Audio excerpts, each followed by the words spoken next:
people of the Circlet of Bride-Titans once dedicated their civilization to constructing a wedding ring for the Titan Val-Morath, a colossal habitable circlet of forests, oceans, cathedral-cities, and glowing rivers designed to slide around the finger of a god, like an engagement band visible from neighboring star systems.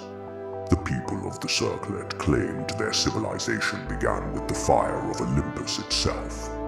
Prometheus stole it from the gods, then eventually handed it down to his son, Val-Morath, which raised a deeply irritating legal question regarding whether theft eventually becomes inheritance if enough generations start building temples around it. The followers of Val-Morath treated the sacred flame as the source of all engineering, metallurgy, and civilization itself, which is how an act of divine burglary eventually escalated into a planetary wedding ring. Their scholars called it the Eternal Betrothal, a sacred fusion of divine romance and celestial engineering. Historians remember it as the largest construction project ever interrupted by cannibalism. The wedding collapsed when Kronos devoured Val-Morath midway through the engagement procession. The Titan vanished. The ceremony dissolved into panic.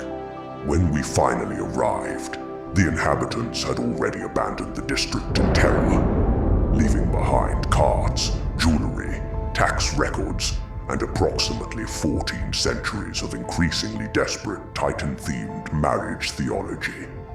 They had even begun piling sacred wishing wells atop one another under the apparent belief that enough ceremonial rings might discourage Kronos from returning for what their scriptures repeatedly described as a second midnight snack.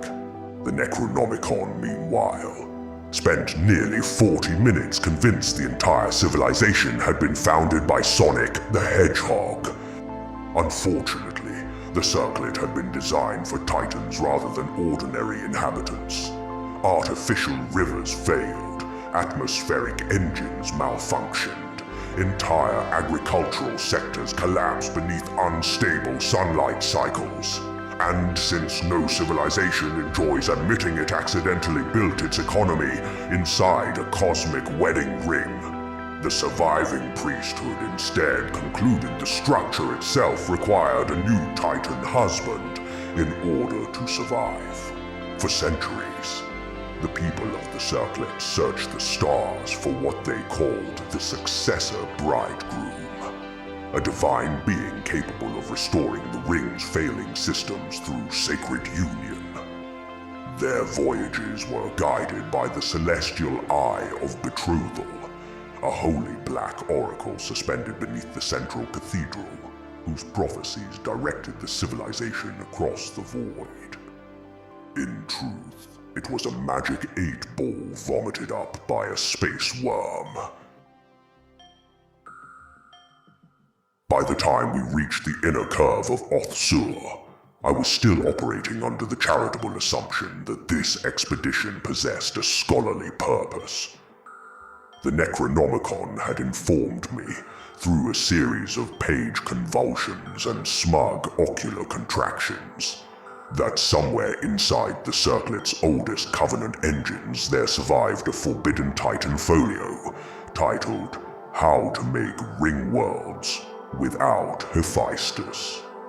The title alone was irritating enough to be plausible. Hephaestus has never enjoyed unauthorized divine manufacturing, and the old Titan dynasties regarded Olympian patents with the same respect a wolf gives a dinner bell, a pre-Olympian engineering manual containing notes on habitable celestial rings, stolen sacred fire, and the origins of Titan-scale construction would be exactly the sort of thing some dead priesthood would mislabel as wedding liturgy, and store beneath the cathedral guarded by widows, bears, and poor decisions.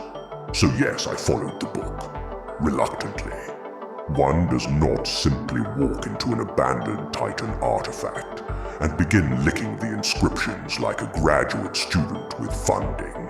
ancient beings are territorial in ways mortals rarely survive long enough to classify.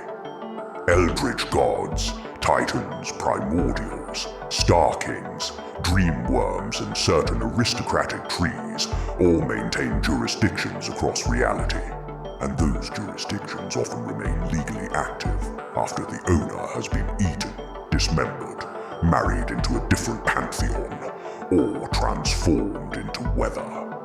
Kronos devouring Val-Morath did not necessarily void the Titan's ownership of Oth-Sur. In some older covenants, being swallowed by one's father merely counts as a temporary custodial transfer pending digestive arbitration. I have seen entire galaxies placed under injunction because a sun god crossed 3 inches into another deity's hunting nebula without the proper ceremonial ribbon. Therefore, we entered carefully. We avoided the main cathedral roads because wedding processional routes tend to remember guests.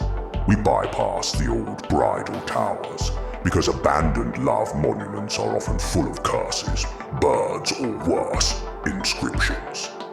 We moved through maintenance causeways, collapsed observatories, and the upper vineyard districts where the priesthood had once grown ceremonial grapes large enough to stun a horse. Beneath our feet, the circlet hummed with exhausted machinery. Above us, the far side of the ring arched across the sky like a sentence reality had begun writing and then abandoned halfway through because someone offered it wine. The Necronomicon insisted the Titan folio could only be accessed after activation. That was the word it used. Activation. A word that has never improved a situation involving ancient machinery. We had established camp inside the shell of an old observatory overlooking the inner curvature of the ring.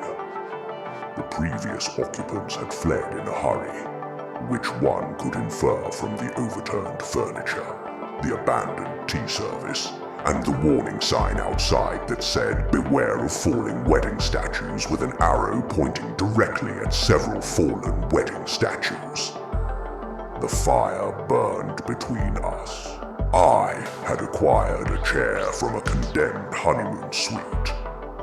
The Necronomicon had somehow connected an Xbox to a surviving ceremonial power conduit, and was playing Halo. Combat evolved, with the intense spiritual commitment of a monk discovering gambling. "No," I said, watching the screen with the weary patience of an immortal forced to observe a crime against physics. Burst fire at that distance. The battle rifle rewards restraint. The book's tendrils tightened around the controller. The Spartan died instantly. Do not blame the controller. You are aiming at the sky and holding it incorrectly. The Necronomicon emitted a rustling hiss and drove a warthog directly into a broken column, where it flipped upside down and exploded with the exact dignity of Oth-Sur's marital history. Remarkable, infinite forbidden knowledge defeated by a ramp. If you're quite done, we can figure out where to locate what we came here for and leave. The book released one tentacle from the controller, plunged it into the ash beside the fire, and began writing in the dust. Ring worlds contain really cool secrets. Well, yeah, sometimes. And occasionally they also contain agriculture, sewage failure, and several million people insisting through religious significance that they build their lives so a Titan can find a partner. The tentacles scraped against the sandy ground again. Titan origin knowledge. That was your unappealing political slogan to me from before. Yes. The book glared, then underlined the words hard enough to carve a groove in the stone. How to make ring worlds without Hephaestus. A book with divine VIP status. I remember the title. That's not the point. It has been irritating me that no one is here to help us find it, and we're just playing video games. The book's eyes glowed with the particular excitement it displays whenever it believes it has won an argument through repetition rather than evidence. Then its Spartan died again. This time because the Necronomicon had attempted to reload in the open, while 3 Covenant soldiers sprayed it with plasma grenades. Good grief! I sighed before the book could hiss at the controller. You challenged at the wrong range. The battle rifle is not a confetti dispenser. It is a disciplinary instrument. You tap. You correct. You let the weapon speak in measured bursts, otherwise you might as well bring a sword to a gunfight. The Necronomicon turned to face me quizzically. Then one of its tendrils slid away from the controller, lowered itself into the ash beside the fire, and scratched a question into the dust with slow, suspicious pressure. How do you know anything about this game, Eldritch Boomer? I scoffed, then took a sip from my mug. The book added another line. You speak as if you have played before, which you have not. I shrugged and lazily looked around the dilapidated ring world that should have been this mystical revelation site. Instead, it was looked how New York might look if Moss colonized it after humans disappeared for a millennium.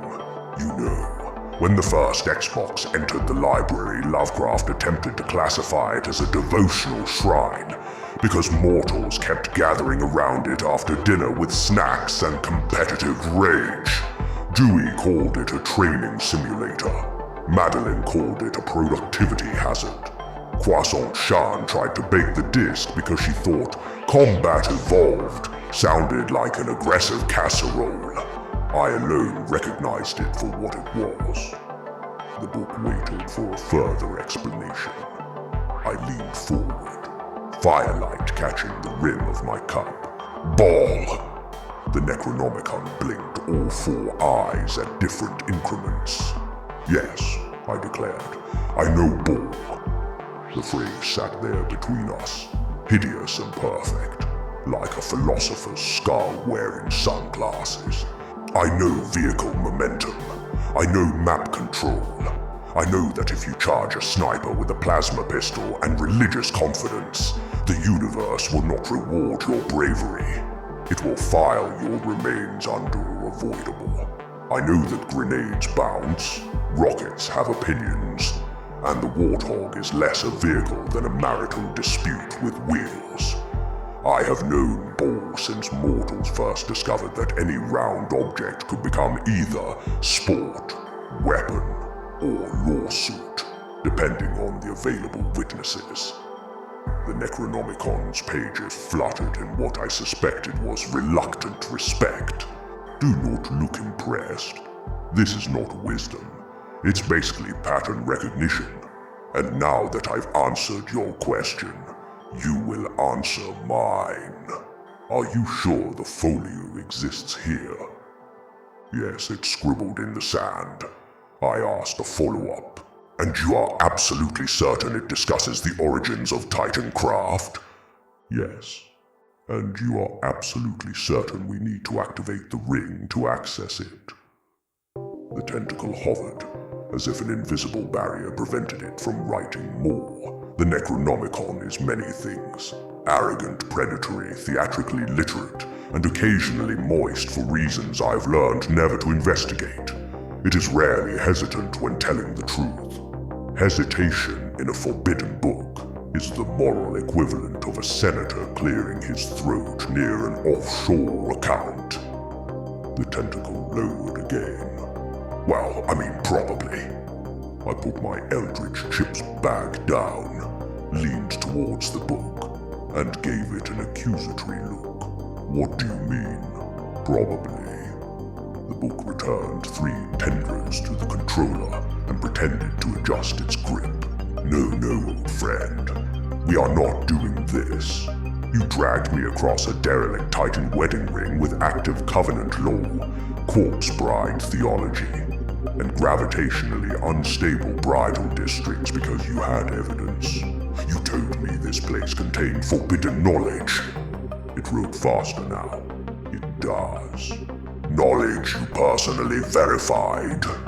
It hesitated, then wrote, well, according to Cortana.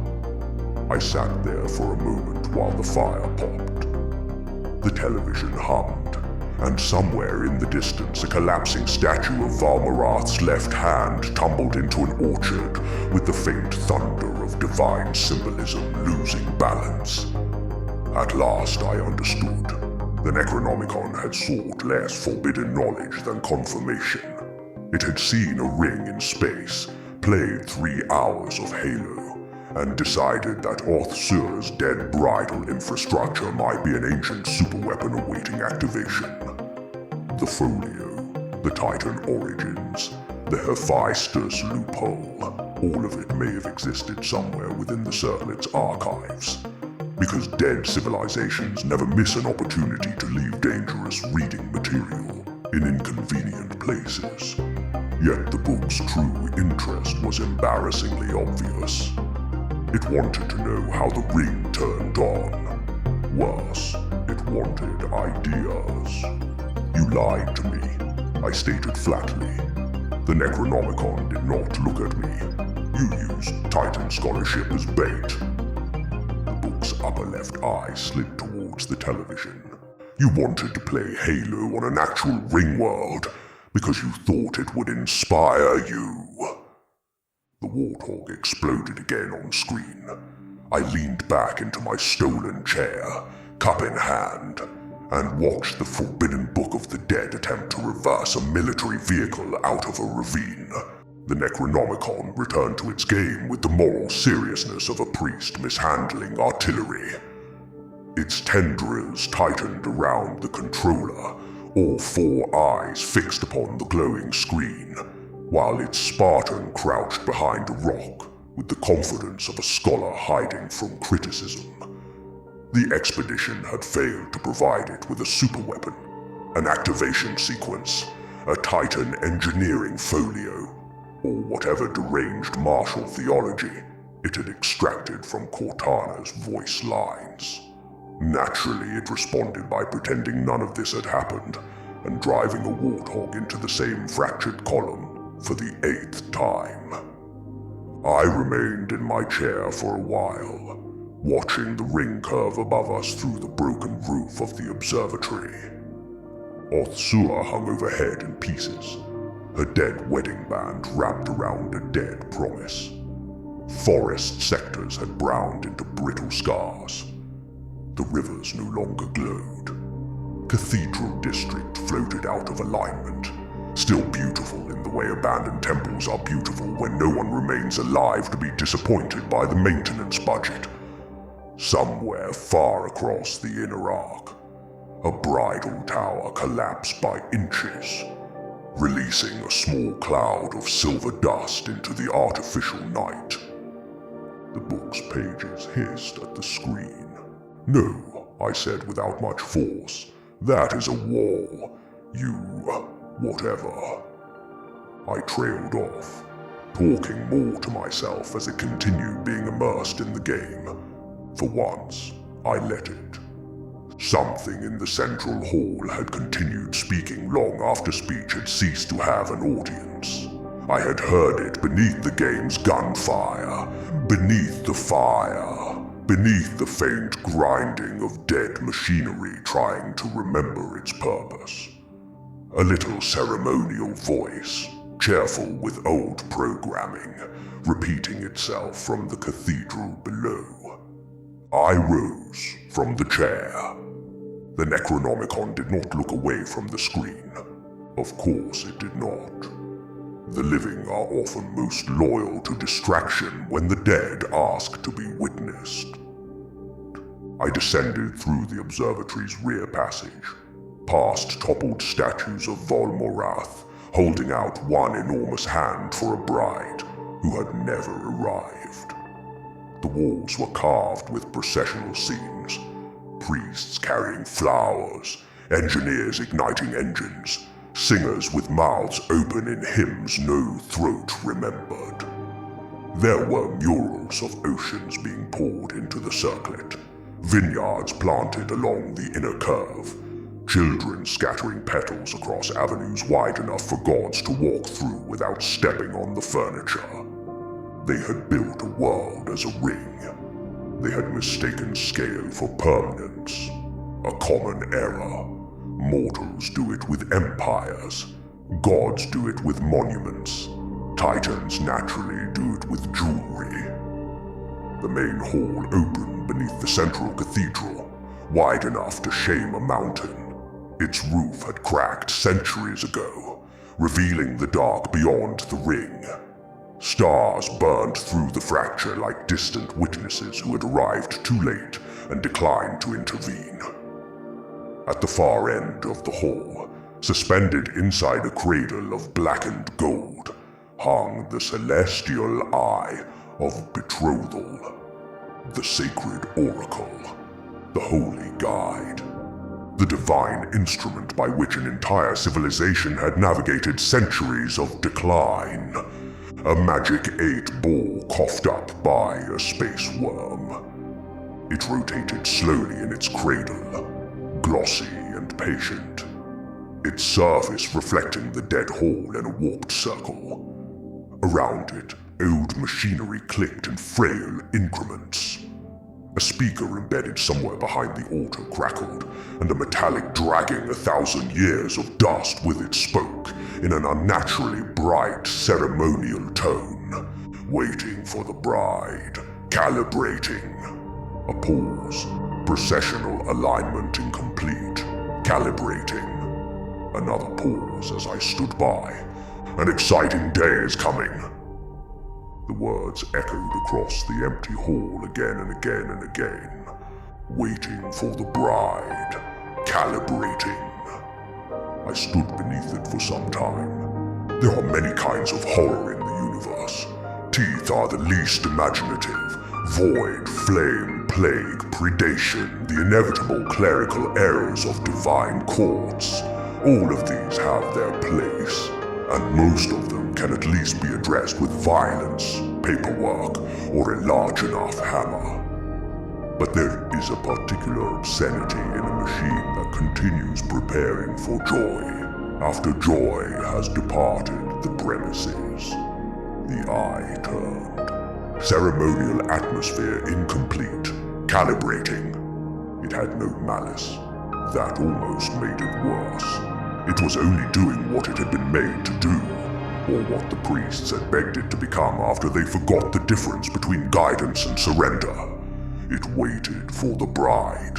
It waited for the Titan. It waited for the big day. It waited while guests fled, engines failed, rivers dried, farms collapsed, and the last descendants of Oth-Sur either died beneath their own theology, or abandoned the ring to drift through the dark like a crown no head would claim. Waiting for the bride, an exciting day is coming. Waiting for the bride, an exciting day is coming. My voice carried farther than I intended. It's time to rest. The hall received it without argument. I approached the altar and found the access panel beneath the oracle cradle. The mechanism was old, devotional, and badly labeled, which meant it had clearly been designed by priests with access to tools. Inside, a cluster of crystalline relays pulsed with exhausted light. One of them fed the speaker. One maintained the cradle's rotation. One absurdly warmed the oracle from below, as though even divine prophecy required a pleasant presentation temperature. The eye rotated again, waiting for bride, calibra. I pressed one claw against the relay and severed the circuit. The voice drowned into impeccable silence. The cradle dimmed. The celestial eye settled into stillness for the first time in centuries. No ghosts rose, no curse unfurled. No Titan hand reached through the stars to object on procedural grounds. The hall simply became a hall again. Vast, dead, and through some anthropomorphized vision in my mind, relieved of its final announcement. I remained there a moment longer with my hand still inside the machinery. Then I closed the panel. I did not take the eye. Ridiculous as it was, it belonged to Oth-Sur, a civilization maybe foolish, catastrophic, and guided by worm vomit, while still deserving custody of its own dead gods. When I returned to the observatory, the Necronomicon had managed to flip the warthog upside down again. Its Spartan stood nearby, staring at the wreckage with the solemn confusion of a soldier betrayed by geometry. The book glanced at me. I sat back down in my stolen chair. "What's up?" I asked casually. It opened one page and wrote in the ash, "Did you find the activation sequence?" I watched the fire for a while before answering. "Yeah, something like that." The Necronomicon's eyes widened in curiosity. I turned it off. The book stared at me, outraged in several languages. "Do not look at me like that. You wanted to know what the ring was doing. It was waiting for a wedding. It wasn't a super weapon after all. I know this news is upsetting to you." The book rustled, offended by the notion that an adventure might conclude without loot, detonation, revelation, or, at minimum, an upgradable interface. I leaned back and pointed towards the screen. "Now stop driving into the same wall, Spartan." The Necronomicon returned to the controller with wounded dignity. On the screen, the warthog exploded. After a while, we returned to the ship and left the ring world behind. The moment the hatch sealed behind me, my mood improved by several measurable categories, most of them involving temperature control, drinkable coffee, and the immediate absence of ancient matrimonial architecture. The Necronomicon mercifully had occupied itself by adding notes about video game lore to its own pages, which is a terrible habit for a forbidden grimoire, but preferable to letting it discover another civilization-sized object and ask whether it had a fire ring sequence. For a time, neither of us spoke. Oth-Sur dwindled behind the viewport, its broken inner curve turning slowly against the stars, no longer announcing itself, no longer waiting aloud. I set the ship along the departure current and watched the dead ring become smaller than the silence it had earned. Then the Necronomicon opened. Its pages turned with unusual care. No smug flutter, no theatrical snap, no ink-black tendrils stabbing at the air like a prosecutor with boundary issues. Just one page easing forward, marked with fresh writing in a hand less jagged than usual. "Do you think Volmarath's bride found happiness?" A pause. I hope she escaped. That surprised me. I had spent the entire expedition thinking of Volmarath as a missing titan, a devoured groom, a legal complication with a ceremony attached. I had thought of Kronos as appetite, because appetite is often simpler than motive and considerably easier to condemn. I had thought of the circlet as architecture, theology, aftermath, debris. Yet I had barely thought of the bride at all, except as an absence large enough for a civilization to orbit. Perhaps she fled. Perhaps she survived. Perhaps Volmarath did too, in some titan way too vast and irritating for ordinary death to properly finalize. The old bloodlines have a habit of making conclusions look foolish. Prometheus stole fire and made it inheritance. Kronos swallowed futures and called it order. Somewhere between theft and hunger. Perhaps two beings who had once intended to meet at the center of a ring found another road through the dark.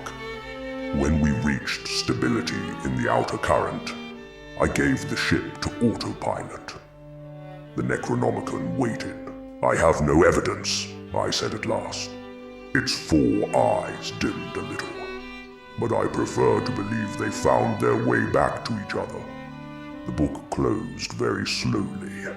Outside, Oth-Sur turned once more in the distance, enormous and broken and finally still,